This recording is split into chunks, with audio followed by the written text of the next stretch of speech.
This is something that had been very much anticipated by the French public ever since this confidence vote was called a couple of weeks ago. You know, it was really a foregone conclusion for many. He was giving interviews all week, the Prime Minister, and they basically were opening the interview saying, how does it feel to be in your few last days? And that is a sentiment that was validated today, just now as you speak, by the French Parliament that voted no confidence for the fourth Prime Minister, as you said, over the last 2 years, highlighting the sort of political fragmentation, which, by the way, is a story in France, but is a story all over Europe, but really finding its heart here in France. And Francois Bayrou, earlier a couple hours ago when he spoke, he said, listen, you guys today have the power to topple this government. What you do not have the power to do is ignore reality. And the reality that he is referring to is a debt to GDP burden that is absolutely the third highest in all of Europe. The GDP to deficit, which is the third worst as well, almost 6%. That is almost twice what it is for the average of the European nations. And this is 51 years now that France has not had a balanced budget. The question is, at what point do the bond vigilantes take over? Do they really impose this austerity that he was trying to sort of,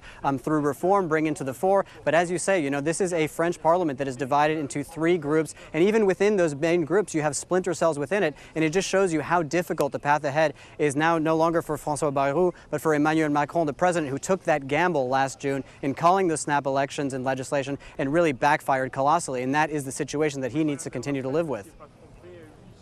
Ollie, we've seen this movie so many times, as you said, just the last 2 years, especially since Emmanuel Macron called the snap elections last summer. Was it 2 summers ago? I can't even remember. It's all a blur now.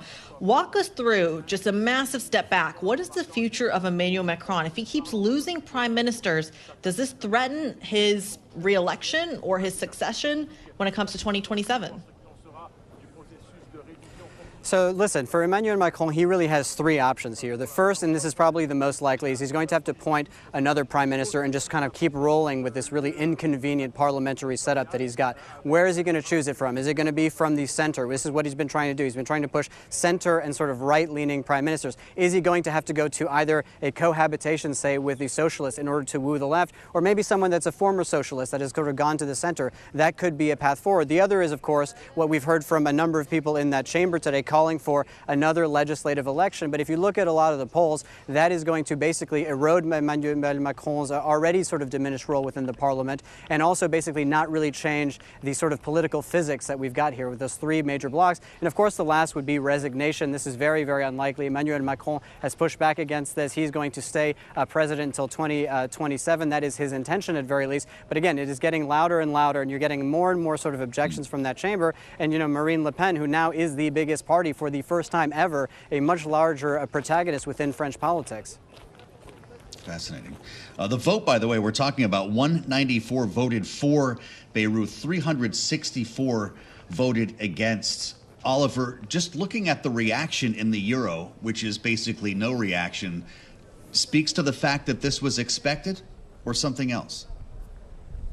Yeah, I think that there's a lot of this has been priced in. Again, we're some distance away from the sort of red alarm bells ringing across the sort of market complex. But we've got another rating from Fitch that comes out on Friday for France. It's expected to be downgraded. I mean, as you know, with these sort of financial crises that sort of develop at the national level, it's never sort of an instigating event. It's more art than science. And when you look at the sort of spreads that we've seen between Germany and France, I think the thing to really look much closer to is the spread between Italy and France on the 10-year benchmark yield. You look at that, that has come down to 5 basis points. It's only ever crossed below 5 basis points one time since the sort of turn of the century, and that just shows you where investors currently are pricing risk for France. And again, as Francois Bayrou said earlier today, this is not just about politics. This is about the future of France remaining a sort of a relevant force on the global stage. He says you can be brought into submission by foreign militaries or by creditors, and that is the main concern for many of the French here. Bloomberg Europe correspondent Oliver Crook live in Paris. Oliver, thank you so much for the snap reporting in this case. No confidence in the prime minister, and we're lucky to have Catherine Kleppinger back with us today. She was here 9 months ago when he got the job, and back today as associate professor of French and Francophone Studies, International Affairs at George Washington University. Professor, welcome back to Bloomberg TV and radio. 4 prime ministers in 20 months. What would be different about a fifth? That is, I think, the question everyone's asking. And, I think the biggest question, as I heard from the previous correspondence here, is, which party can one even recruit from? We're hearing from Marine Le Pen, who's saying it's an obligation to dissolve the parliament. So, of course, she has her position. I've been reading that, the party leader for the Socialists is kind of angling for it. There have been many other, kind of the further left is saying that they will automatically vote, sent to censure the next prime minister. So, I mean, it's an open question, and yeah, I wish I could read some tea leaves here, but I fear that we're going to be dealing with more of the same. Mm-hmm. Professor, in every iteration of this, there's always the question of the threat of the far right. Marine Le Pen on ice until she has some decision-making, some guidance from the appeals court about a 2027 run. Not enough confidence in Jordan Bardella. Is the national rally still a threat the way it was when Michel Barnier was ousted? I think that's been the most kind of interesting point of this moment, to see that Marine Le Pen has shifted her discourse a little bit away from calling on Macron to, resign, because it's not in her interest for Macron to resign right now, because then she couldn't run. So she's leaving it much more in a parliamentary domain. I think she's still very much focusing on, now that we know the appeals trial will be in January of 26, she's looking at a longer term game here. I'm seeing from kind of man on the street interviews of National Front or National Rally voters that they do want a new election, but that, now Marine Le Pen has to balance, some of the more kind of populist voters who want to disrupt the system with the more stable, market-focused, business community that has been less excited about her candidacy. And so, does she tilt the cart now in order to, impose her party, or does she hold her cards closer for a longer trajectory? It looks like that's where she's leaning right now, because it plays in her interest. But it's true that there is a, sort of groundswell from a certain fraction of society looking for change. It may have come up a little earlier, but there's supposed to be a massive day of rallies on Wednesday that was planned before this vote. So there's this block everything movement announced. They're calling for tractors, to block the roads, and it's throughout France. And so, it's like, how is that going to play in? Do we have a new yellow vest movement? Is that going to mobilize or, kind of detract attention from this? I don't know. Interesting. Well, when we consider what's about to happen, and you're pointing to Wednesday, which I'm very curious to see how this all plays out, Bayrou's obsession with cutting debt is what got us to this point. What would be the winning message for a successful prime minister?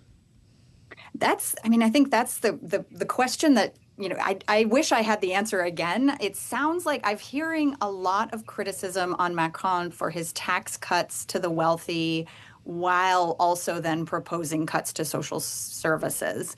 So it sounds, like a lot of the debate is still going back to Macron in a way that the prime minister may not have as much control over. But in terms of, where does that leave us for the future? The prime minister will need to look at, what does the budget do with, defense spending? That's been a big topic, that impacts the Franco-American relationship. He needs to figure out, how do we balance Social Security reimbursements and retirement ages? So these are all different moving parts that have a negative impact on the budget. And I think that was Bayrou's point from the start.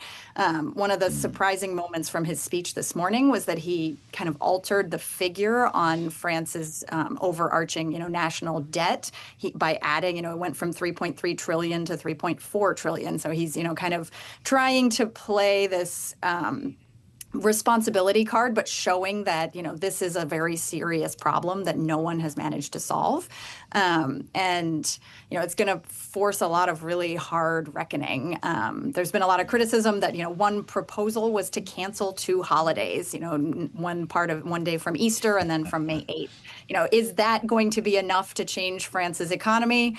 Hard to see that playing in, that doesn't play well with anyone, really.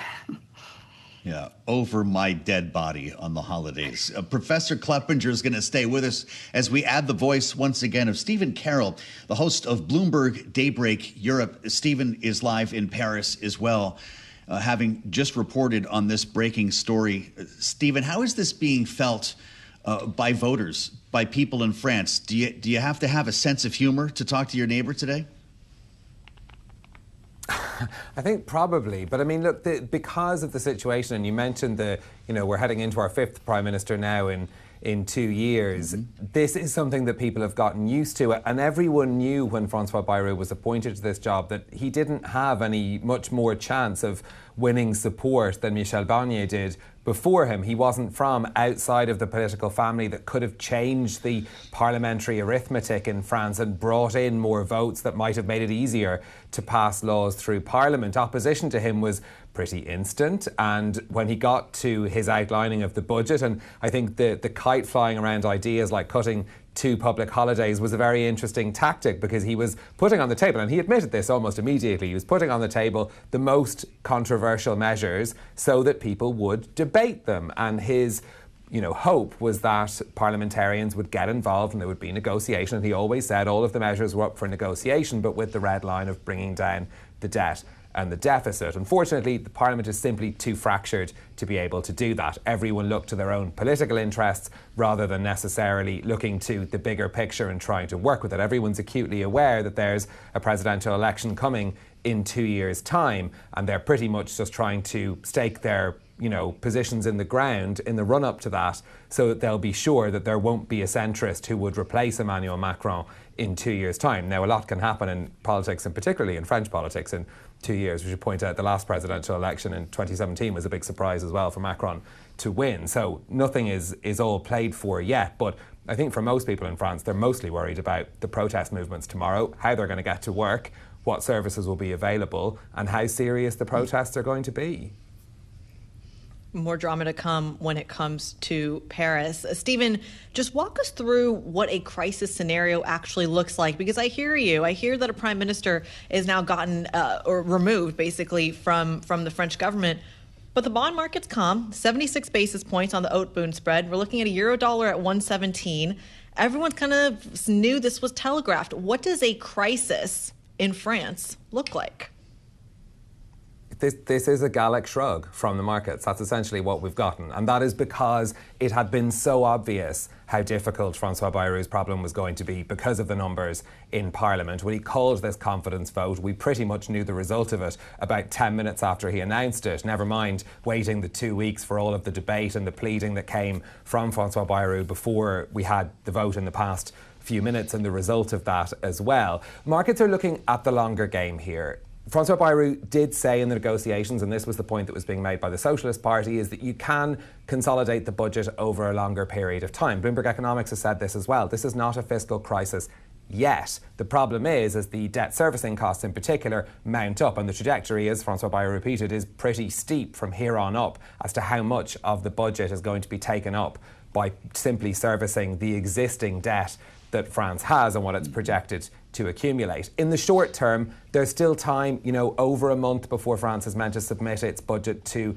the European Commission. That's mid-October. It doesn't need to pass it really until the end of December. And remember, we got right up to that deadline last year. And even if, in a case that there was no budget passed, there is no provision for, I heard you mention this earlier, there's no provision for a government shutdown in France. You simply roll over this month's budget into next year. It's not a dramatic handbrake turn for anyone. Sure, there will be some people who will be hit by, no inflation-linked increases and things like benefits, but it's not a dramatic change. Things don't close overnight as a result of the budget crisis in France. It does, of course, just push the problems down the line, and that's something the bond markets definitely will be worried about. And I heard Oliver refer to the ratings downgrades or the ratings reviews that are upcoming, the first of which on Friday. There's several of those to come before the end of November as well, so those will also be very closely watched by the markets.